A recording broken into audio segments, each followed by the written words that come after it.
देवगडचा जगप्रसिद्ध हापूस आंबा आज निसर्गात होणाऱ्या ऋतुचक्रातील बदलांमुळे संकटात सापडला आहे. आंबा कलमांवर येणारा मोहर काळा पडून करपून गेल्यामुळे पीक येण्याआधीच बागायतदारांच्या पदरी घोर निराशा पडली आहे. वारंवार शासनाचे दरवाजे ठोठावून देखील व्यवस्थित न्याय मिळत नसल्याने अखेर आंबा बागायतदारांनी महाराष्ट्र स्वाभिमानी शेतकरी संघाचे अध्यक्ष राजू शेट्टी यांच्या ही बाब निदर्शनास आणून दिली. त्यानुसार देवगड तालुक्यातील जामसंडे येथील सांस्कृतिक भवन सभागृहामध्ये आंबा बागायतदारांचा एल्गार मेळावा पार पडला. या बागायतदारांना या मेळाव्यादरम्यान महाराष्ट्र स्वाभिमानी संघाचे संस्थापक अध्यक्ष राजू शेट्टी यांनी मार्गदर्शन केले. यावेळी प्रशासनाने कशा पद्धतीने आंबा बागायतदारांचे प्रश्न सोडवले पाहिजेत यासाठी मार्गदर्शन केले व येत्या 12 मार्च रोजी बागायतदारांचा ओरोस येथे जिल्हाधिकार्यालयावर धडक मोर्चा होणार आहे.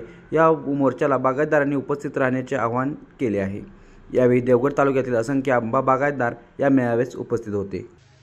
मी देवगड तालुक्यातील मिठमुंबरी या गावामध्ये आहे.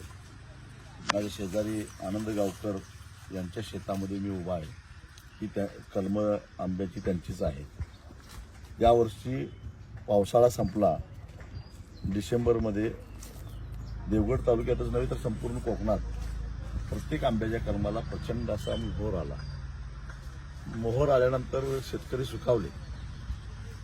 वर्षापेक्षा चांगला मोहर आलेला होता. त्यामुळे आंब्याचं पीक चांगलं येणार ही स्वप्न रंगवत शेतकऱ्यांनी अगदी तळहाताच्या फोडाप्रमाणे या सगळ्या कल्पना जपायला सुरुवात केली, फवारणी केल्या.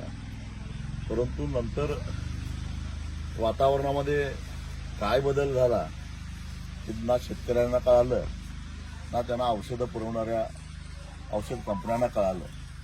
4-4, 5-5 फवारण्या करून सुद्धा आपण बघतोय की या आंब्याच्या कलमापैकी एकाही झाडाला कुठं आंबा लागलेला दिसत नाही. मोहर तर सगळा गळून गेलेला आहे.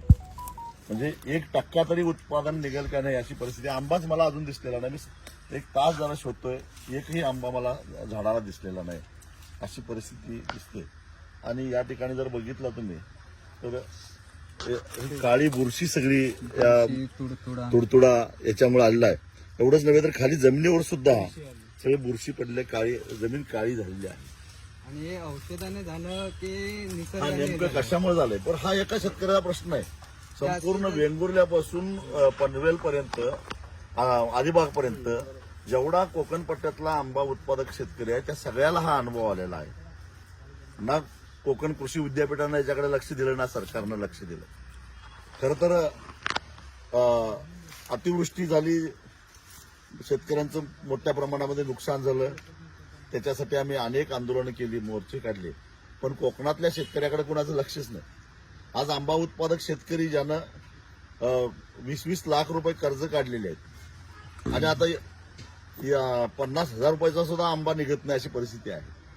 या अशा शेतकऱ्यांनी करायचं काय? आता वर्ष काढायचं कसं? खर्च तर करून झाला परंतु उत्पन्न शून्य अशी अवस्था आज आंबा उत्पादकांची झालेली आहे. सरकार मात्र गांभीर्यानं याकडे बघायला तयार नाही. म्हणूनच आज देवगडमध्ये आम्ही आंबा उत्पादकांचा मेळावा घेतलेला आहे.